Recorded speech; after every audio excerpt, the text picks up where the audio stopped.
So now let's talk about the trunk, okay? When you're choosing fabric, try and pick fabric that is trunky looking.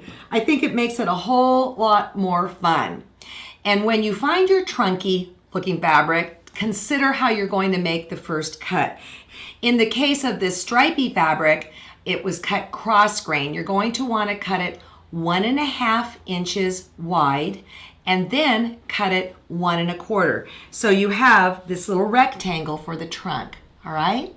And then for the background, you're going to want to cut 2 rectangles that are 2 1/8 by 1 1/2. Again, they're rectangles. And it would be important to me that the background of the trunk matches the background of the tree. Just an FYI. So when it's time to sew the trunk onto the traditionally pieced tree, you'll find that maybe the tree has veered in. So what you need to do is this. Find the center of the base of the tree by simply folding it, pinching it, just like when you cut it, and center it onto the brown trunk, pin it in place, and just do your regular 1/4 inch seam. No big deal. As for foundation paper piecing, you could foundation paper piece the trunk, but why bother? It's just more paper you're going to have to pick out. And you'll see here, it matches absolutely perfectly. Just put it on here, go ahead and sew it end to end. And then you've got this adorable tree.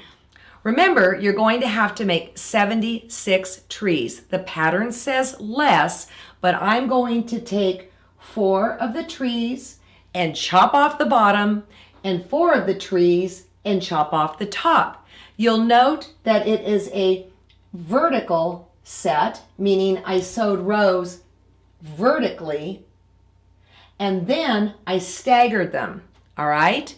So for the bottom trees that you chop off, you don't even have to put the trunks on, so you can totally cheat it. You'll need 4. You're gonna make the tree body and come down and cut it off at 3 inches.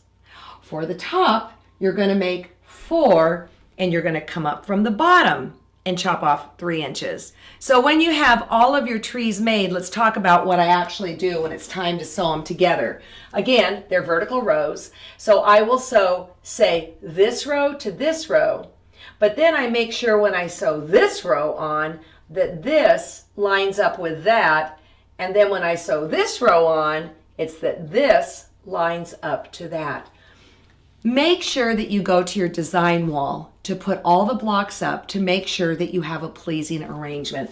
I love how the cucumber print comes down on an angle. Things were not just put up willy-nilly. It was very well thought out.